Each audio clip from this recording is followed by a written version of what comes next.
प्रारंभिक समय में पौराणिक कथाएं गाई या सुनाई जाती थी। लिखने की परंपरा बहुत बाद में आई। वाचक अपनी इच्छा या प्रचलित मान्यताओं के आधार पर उनमें जोड़ना घटाना करते रहते थे। इसी कारण एक ही पात्र या कथा से जुड़े कई रूप मिलते थे। कई बार ये परस्पर विरोधी भी हुआ करते थे। इसके बावजूद हम धर्म से जुड़ी हर बात को लेकर आज तक इतने संवेदनशील क्यों हैं? वाल्मीकि रामायण सब रामायणों का मूलाधार है, पर उसमें भी प्रक्षिप्त अंश मिलते हैं।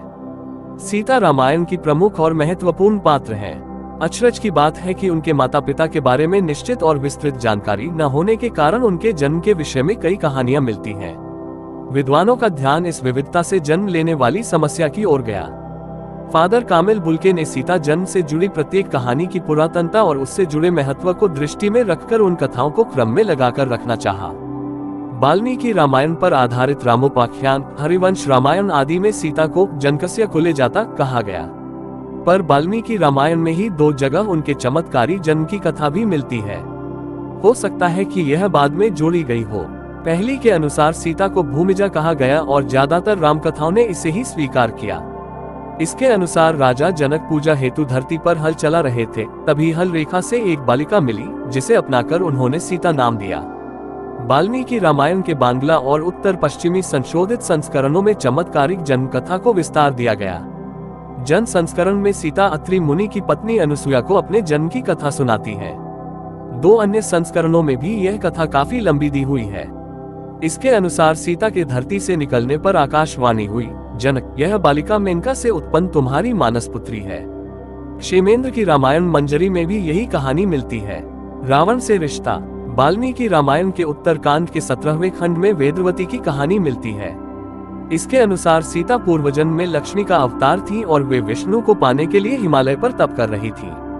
उनके सौंदर्य से अभिभूत रावण उन्हें पाने के लिए जबरदस्ती करता है, तो वे खुद को बचाकर उसे श्राप देती हैं कि जल्द ही वे चमत्कारी जन्म लेकर उसे नष्ट करेगी। इस कथा के कुछ भिन्न रूप श्रीमद् भागवत पुराण और ब्रह्म वैवर्त पुराण आदि में भी मिलते हैं। वाल्मीकि की दूसरी चमत्कारिक कथा में सीता को रावण के नाश हेतु अवतरित होते बताया गया है। ईसा के बाद की 9वीं शताब्दी से आगे तक न केवल भारत वरन पड़ोसी देशों में भी प्रचलित मान्यता पर आधारित कहानी के अनुसार सीता रावण की पुत्री थी। भारत, तिब्बत, भूटान, इंडोनेशिया, इंडोचीन आदि में इसका प्रचार हुआ। भारत में ये पहली बार जैन लेखक गुणभद रचित उत्तर पुराण में मिलती है। इस कथा के कई रूप मिले।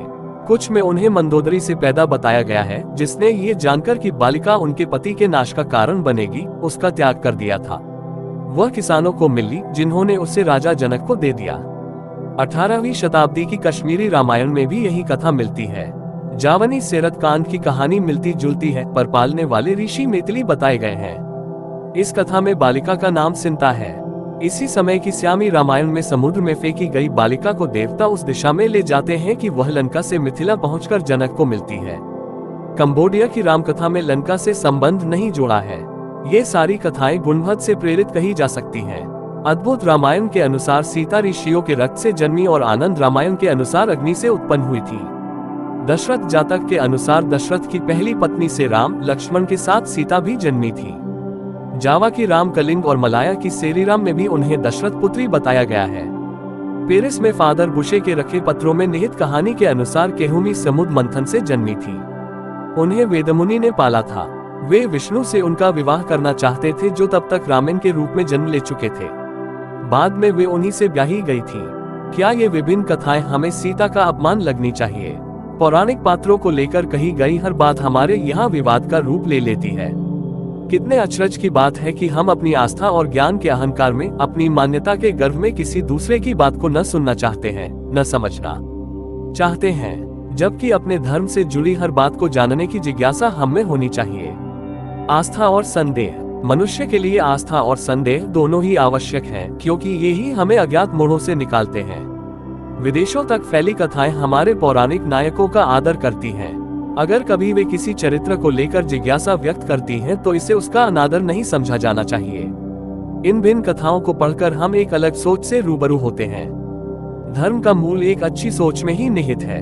व्यक्ति धार्मिक हो या धर्मनिरपेक्ष, अभिजन साहित्य का प्रेमी हो या लोक साहित्य का, यदि वह वास्तव में ज्ञान पिपासु है तो खुली दृष्टि से सब कुछ देखने सुनने की कोशिश करेगा।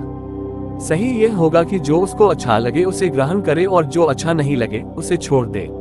इतना ही ठीक है। किसी अलग कथा या व्याख्या पर प्रहार करना अथवा उसे तोड़ना किसी भी दृष्टि से उचित नहीं है।